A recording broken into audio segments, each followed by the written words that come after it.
Assalomu alaykum hurmatli obunachilar. Bugun sizlarga Tsiolkovskiyda qo'ygan navesimizni obzorini ko'rsatib beraman. Video davomida oxiridami, o'rtasidami, qayerdadir narxini ham aytib o'taman. Videoni o'tkazib yubormang. Biz videomizni boshladik. Bismillah. High-tech uslubida bo'lgan navesimiz. Ovozimga e'tibor bermaysiz. Ovozim bugunchalik yomon bo'lib qoldi. Xo'sh, ограждениyalar qilganmiz. Ограждениyalarimiz baquvvat temirlardan qilingan. Demak, 3x6 trubalardan, mana 3x6 trubalardan, stoykalar 6x6 trubalardan qilingan.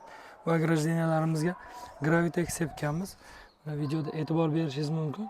Hamma kam ko'stini, profilli kam ko'sti bo'ladi. Undan tashqari svarkalarni kam ko'sti bo'ladi. Mana shu kam ko'stlarni polni, mana shu bijir dojdik deydi. Gravitex yopib beradi. Undan tashqari bu yerda interesni qilgan решениямizdan bittasi naves hoshiyasini o'zi, slif o'zi bo'lgan. Shuning uchun mana bu slif trubani mana bunday akkuratni qilib, navesni mana 5 talik 10 ga 5 stoykalarning orasidan yonidan tushirib ketganmiz, deyarli ko'rinmayapti. Yana bitta interesniy решениялаrimizdan bittasi. Xo'sh, mana bitta bilasizlar, 6 ga 6, har xil 5 ga 5 trubalarni, 4 ga 4 trubalarni o'zining yubkasi bo'ladi. Xunuk joyini yopib qo'yadigan yubkalar bo'ladi. Bu yerda endi nostandart narsa bo'lgani uchun biz uni lazerdan kestirib, mana bunaqa yubka qilganmiz.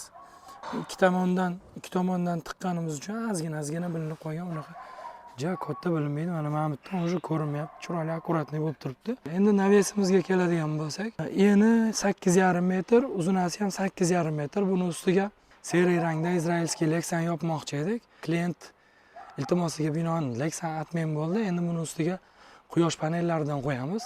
Qo'yishdan maqsad shu svetlarni tejash bo'ladi, chunki uchastkamiz ham 2 etajli. Navesimiz mana 5 talik 10 ga 5 stoyka bo'lgan. Baquvvat turibdi, Gravitex sepilgan bunga. Chiroyli akkuratni bo'lib turibdi. Tepadagi balka 10 ga 5 bilan 5 ga 5 ni jipslashtirib qo'ydik. Ko'rsatib o'taman. Mana shofcha bitta turibdi. Bu yoqdan tashqaridan ko'rinishi, endi ichkaridan bu polni yaxshilab svarkalangan. Demak, mana bu balka qalin bo'lgani uchun bu qorlarni bemalol ko'taradi.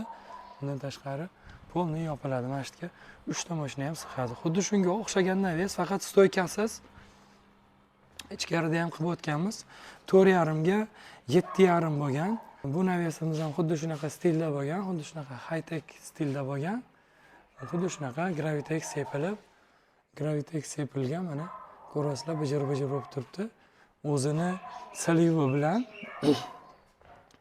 slivini mana bu uyni o'zini trubasiga ulab olganmiz. Xo'sh, endi narx-navosiga keladigan bo'lsak, ограждениyadan boshlaymiz. Ограждениямizda bir pagonniy metri 1,5 million so'm.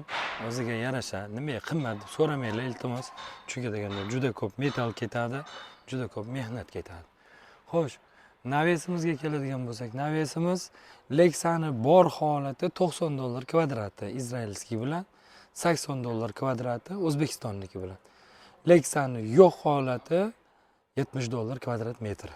Endi so'mga chaqiveramiz Centralniy bank kursi bilan. Xo'sh, reshotkamizga keladigan bo'lsak, reshotkamiz 1,400,000 so'm kvadrat metri. Eshik qilganmiz. Eshigiga keladigan bo'lsak, eshik под zakaz kvadrat metriga hisoblanmaydi.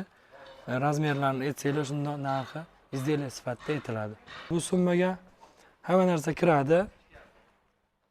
Faqat boshqa viloyatlarga dastavka kirmaydi. Obzor qilib bergan navesimiz yoqqan bo'lsa, videoga like bosing. Kimgaki naveslar kerak bo'lsa, agar tanishlaringizga tashab qo'ying. Menga obuna bo'lishni unutmang. Pastda nomerlar qoldiraman, bemalol aloqaga chiqib savollaringizni berishingiz mumkin. Sizning savollaringizga javob berish bizning ishimiz.